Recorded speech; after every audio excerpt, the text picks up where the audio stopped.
how's it going? So I have here the Ioniq 6, brand new, just off the dealership. And I can tell you from the first look of the side profile, definitely looks really good in this color. So this is their ultra white. I will link in the description the specific name of this color, so definitely check that out. But this is the Ioniq 6. This competes with the Model 3, or supposed to compete with the Model 3 per Hyundai, and it is much bigger than the Model 3, about 6+ inch longer and slightly wider than the Model 3. So it sits more with a mid-size sedan versus a compact, the Model 3. And when you approach this vehicle, it comes with a key fob, and you can get a smart key as well, but the door handle actually automatically pops open, as you can see, quite aggressively. Let me demonstrate that again. So let me lock the vehicle with the key fob. And then when you approach the vehicle, meaning when you walk up to the vehicle or use the key fob to unlock, the door handle automatically pops open.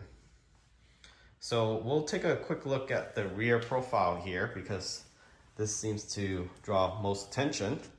It reminds me of the older 911 from Porsche, especially with that wing right there. The spoiler, quite aggressive in my opinion, but it is transparent. And there's some stuff on this vehicle that is transparent.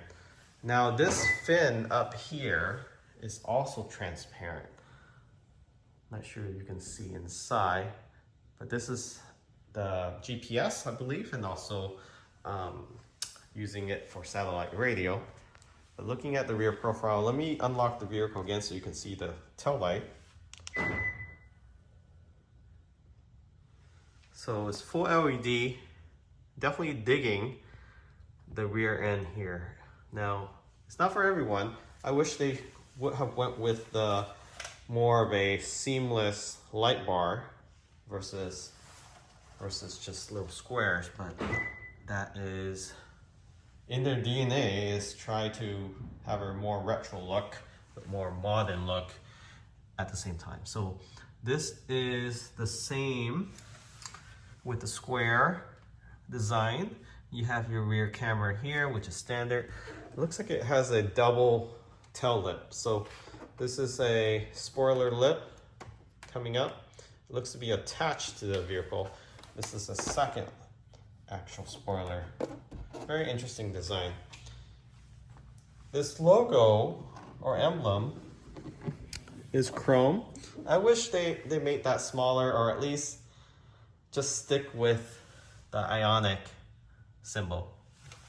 Possibly put a square there. But let's get the trunk open here. So there's a button that you can push to open the trunk. And this opening is not a hatchback, but it's a large opening compared to your regular standard trunk in the sedan. Now it does come with a mobile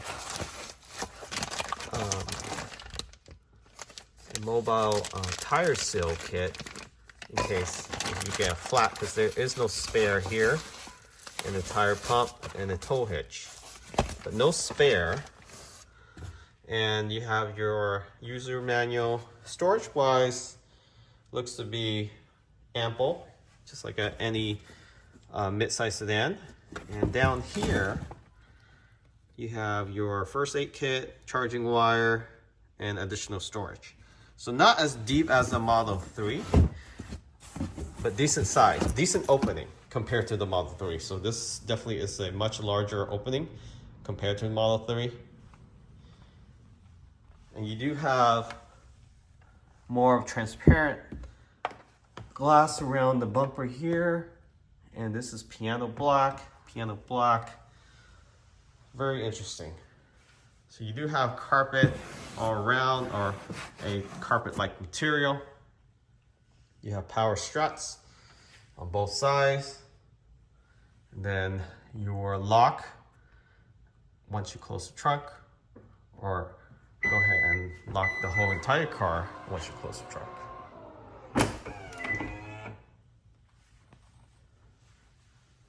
So let's go ahead and go to the front end of this vehicle. So you can see you have side indicator here as well on the mirrors instead of the fender. So that's how it looks. So let's take a look at the headlights. So the headlights are projectors. And then on the bottom are your indicator and your side marker here in orange. From the front end, you can see you have sensors right below the license plate for pedestrians and collision pre-warning as well as pre-braking.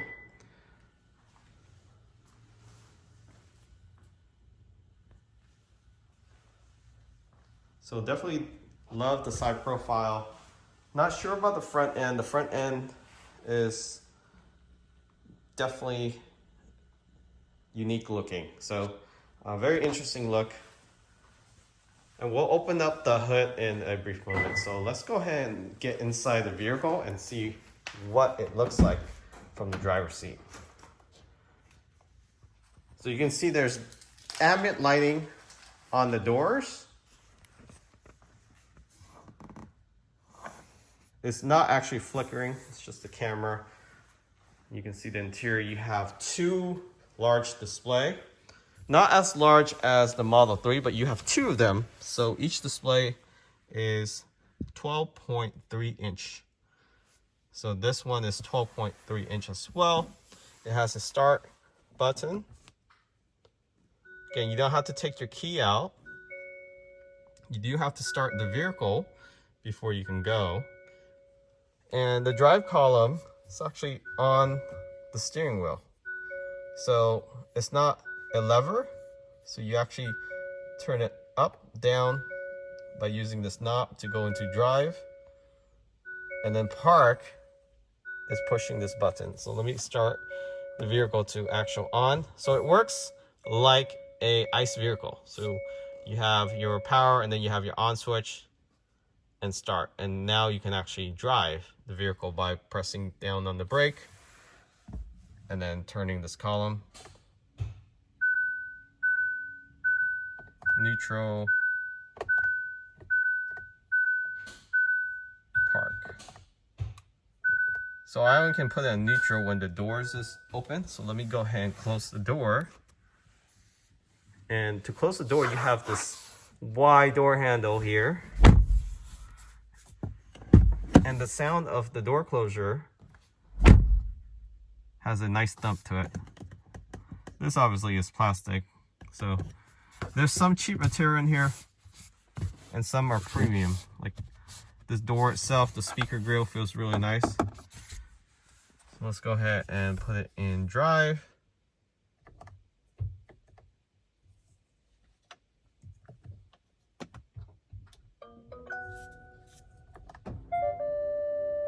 Okay, now it's in reverse. So drive is toggling this forward clockwise and then counterclockwise.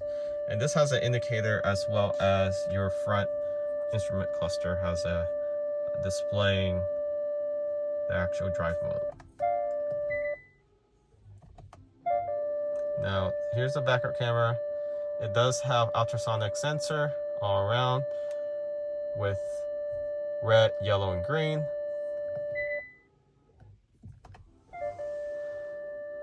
So let's see if it has 360 camera.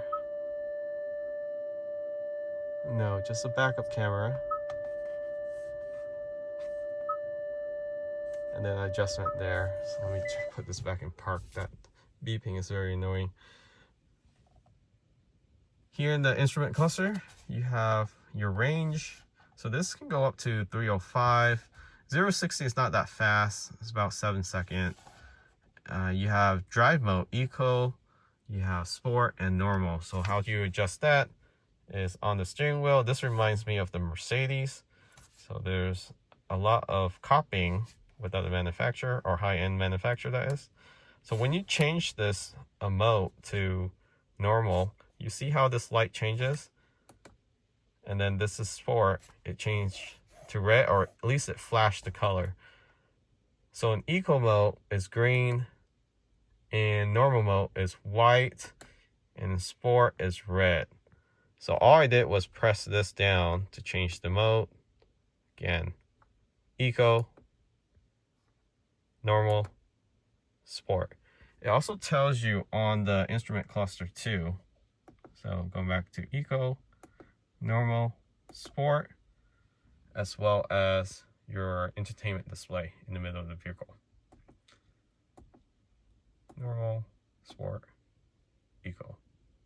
So this just toggle how strong the acceleration is versus trying to preserve energy.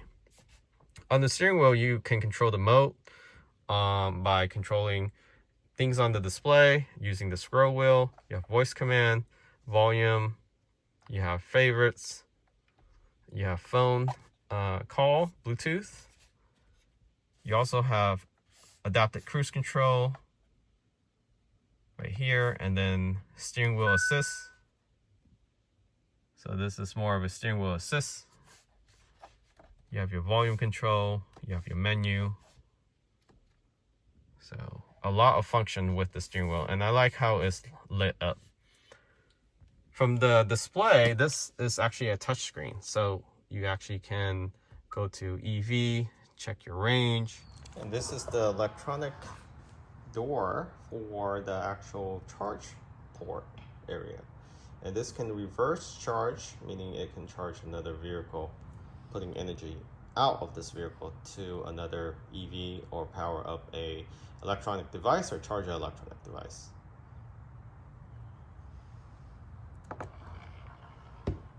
So use CCS, and you can also fast charge or J1772. Then hold the charge, close it, so nobody can actually have access to this unless the vehicle is unlocked. There's a lot of function here. It's all touchscreen. There's no haptic feedback, but there is an audio feedback. You have seat warmer, climate control. The vents in here are all manual. Again, they're all plastic. Your hazard light. And let's go ahead and take a look at that.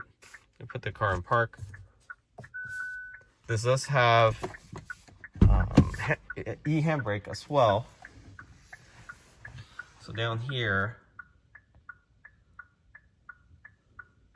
you have your handbrake, mirror controllers, you have your track off, you have your adjustable tailgate on how high you want it to go up, you have your charge port open or unlock, and of course the ambient lighting brightness.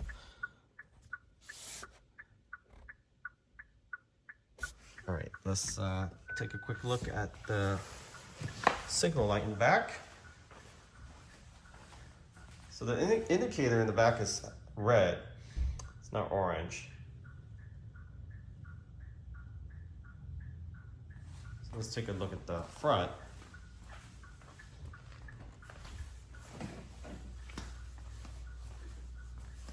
So these are not sequential, but they are LED.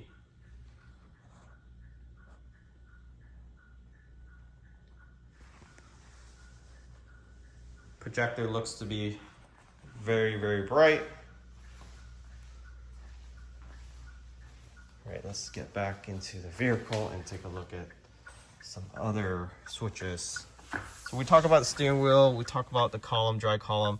You do have other standard stock up here for your windshield and also your headlights and high beam. So nothing special there. They do have some paddle shift here, but this is mainly for drive mode, I believe. So nothing that will change any gears. It's one motor. They do have dual motors, but this is a rear-wheel drive vehicle. So the rest of the interior, you have your standard switches here. You have your start, switch, and stop, your volume control for audio, climate, map navigation, media, which you also control from the touchscreen as well. So you have double control there if you use the switches. These are actually touch screen on here, so you can turn this on And there's no haptic feedback, it's all audio. You have your defrost for front and rear windows. You have your circulation, temperature control. I like how they have it here as well as on the display, because some people might still are used to having switches or semi switches down here that they want to touch. Glove box, nothing out of the ordinary there. Actually really deep storage.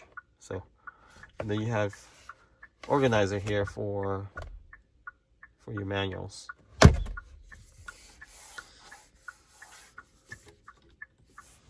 So the dash is soft. I do not think these are chrome. These are not chrome, but they look like chrome. However, you can tell by touching it. So a lot of chrome, actually everything that looks chrome here are all plastic. And what's unique about the front seats versus back seat is you don't have window controllers on the door. Okay, you control it from the middle center console here, just like in some of the older Mercedes, Audi, and BMW. They have it in the middle. I know Porsche used to do it all in the center console, window controllers, but now it's back on the door. So you can actually control your window from your center console. And the back windows.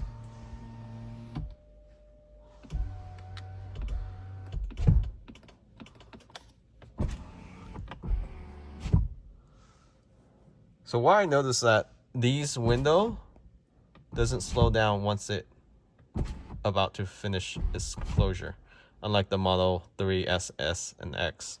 That's one big difference I noticed. It's very aggressive when it closes. This headrest feels really nice. It can adjust up and down. This vegan leather feels soft. It's a little stiff on the bottom. These are heated.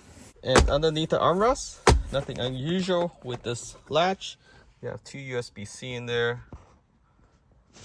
And pretty deep pocket, but very narrow.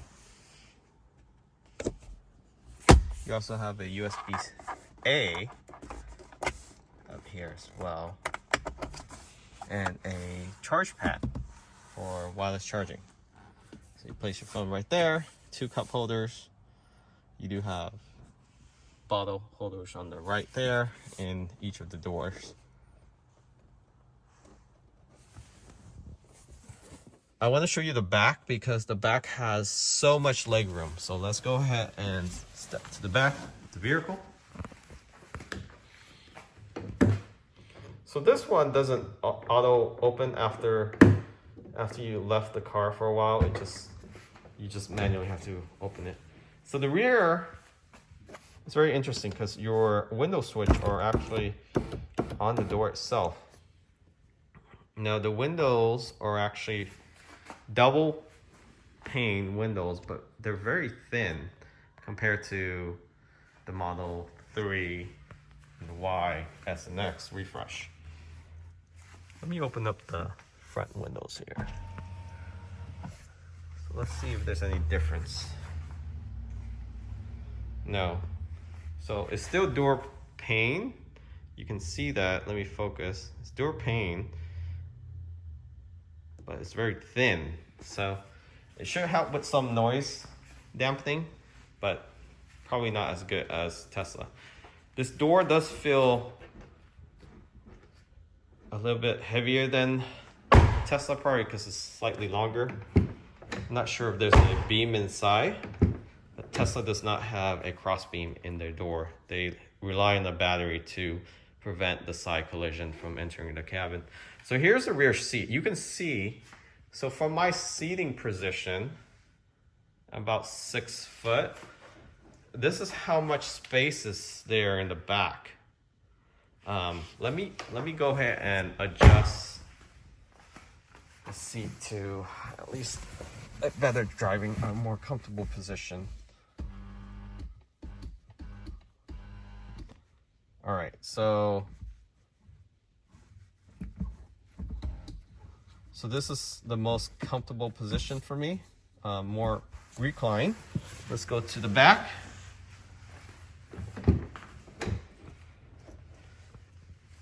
Look how much legroom there is. And from the back, that's a lot of legroom. Although the Y, you do have the seat on riser, so you actually can tuck the feet in. But this is a lot of space. And again, this is 6 inch longer than the Model 3. It's definitely a lot slower than the Model 3, but your passenger will be very comfortable. So you have USB-C back here, 2 of them. You got a speaker grill, and you have some slot here, I guess, for your phone. You have some lighting. Again, some of these, this is more of a matte light. I don't know why they did this, but it makes it look really cheap. You have handles for each seat. Can you recline these seats? No. So you can't recline the seats like in the Ioniq 5. But I do like the ambient lighting in the bottom storage. So you have cup holders, bottle storage there. You have door handle. You actually can put like phones or a tablet right there inside. There's map pockets on both seats. Yeah, overall the interior looks decent. There's some touch up they could have work on, like all the chrome. They could have done that a better chrome match color or make it actual chrome itself.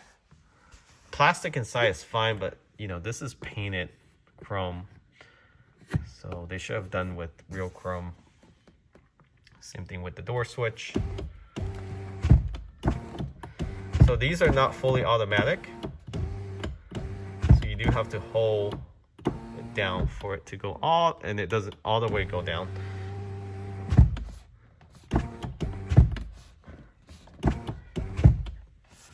And you can hear the window doesn't slow down. It just goes all the way up until it closes itself. So in the Model 3Y S and X, it does slow down, so it feels, or it sounds more premium in that sense.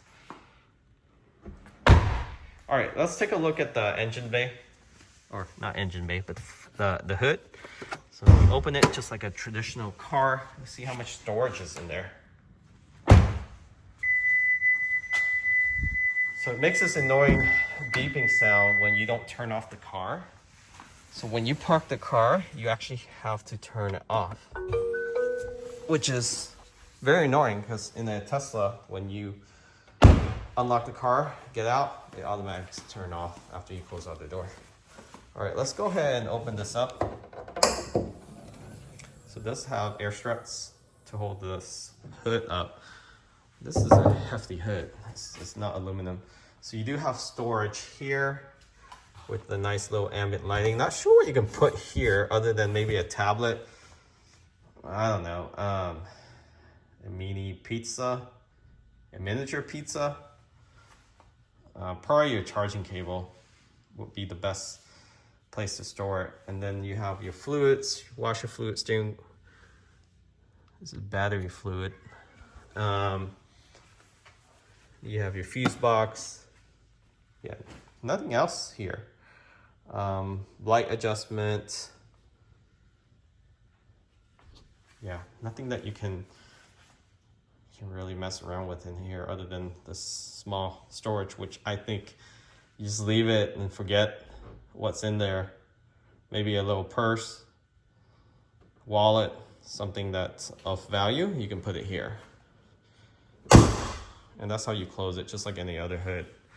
The windshield wipers, it's actually protruding. So I think, the hood actually overhang. It's still gonna hit it though. So just your regular windshield fluid, nothing special there. Manual folding mirrors. So these are not automatic like the Model, or any Tesla actually. All Tesla are automatic mirrors. So there's some pros and cons. I do like the ambient lighting, which the Model 3 Highland will have it soon, or has it. Will be released soon in the US.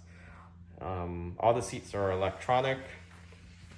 You have lumbar support here too, so that's something Tesla also have. So let's take a look if it has lumbar support on the passenger side.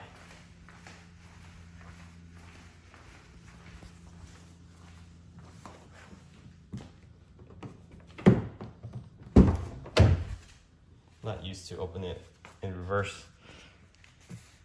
So this is actually not electronic. This is manual on the passenger side. So you have recline, incline, and adjusting it up and back. Interesting.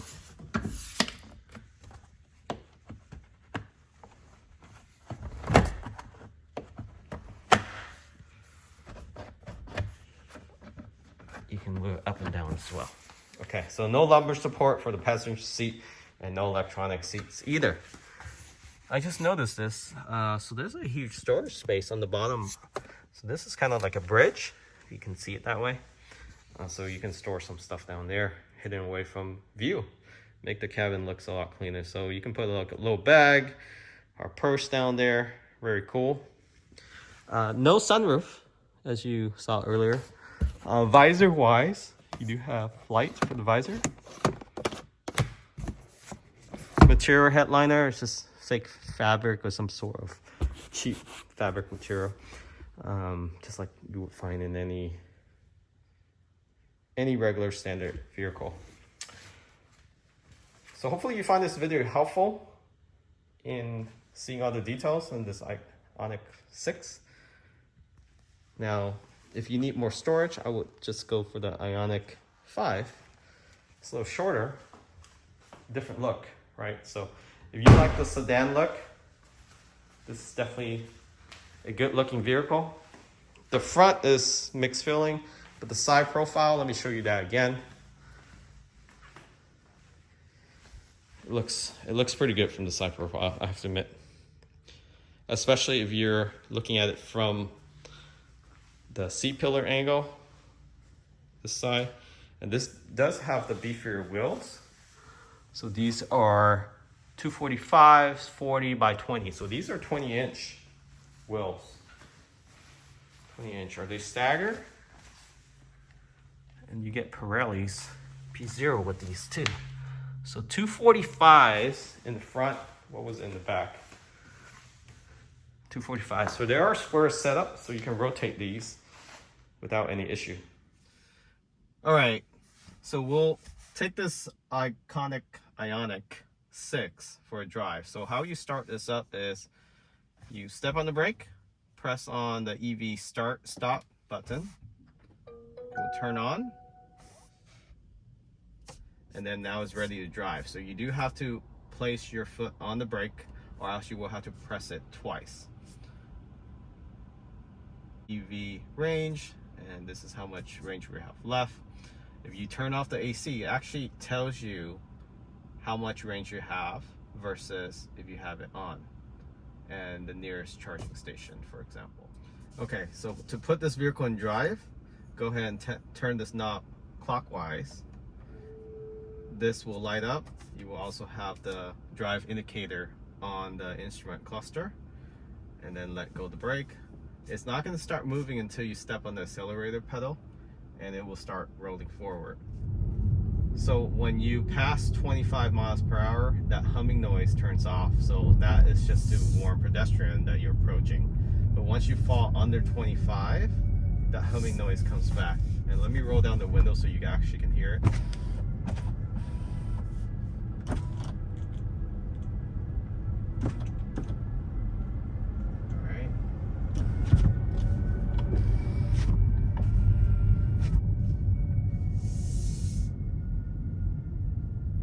It's very subtle, so it's not intrusive in any way. So just going around this roundabout, cul-de-sac, turn around, and let's get back through this neighborhood. So the faster you go closer to 25, the higher the pitch or the pedestrian noise goes on. So this is 0-60 in approximately 7 seconds. You can get the long range all-wheel drive, and that goes down to closer to 6 seconds, 5 point something 6 seconds. This is the rear-wheel drive only. You get approximately 305 miles of range. Acceleration, I mean, for a daily drive, it's not a problem. So if you've driven vehicle that is similar to the likes of a Honda Accord or a Camry 4-cylinder, it feels pretty much the same. You do have that instant torque and smooth acceleration, so it doesn't feel as slow as other EVs.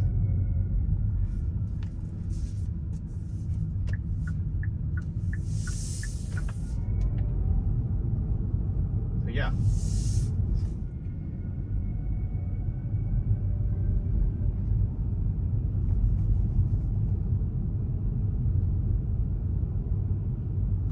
So the ride quality is very smooth, even on these 20-inch wheels.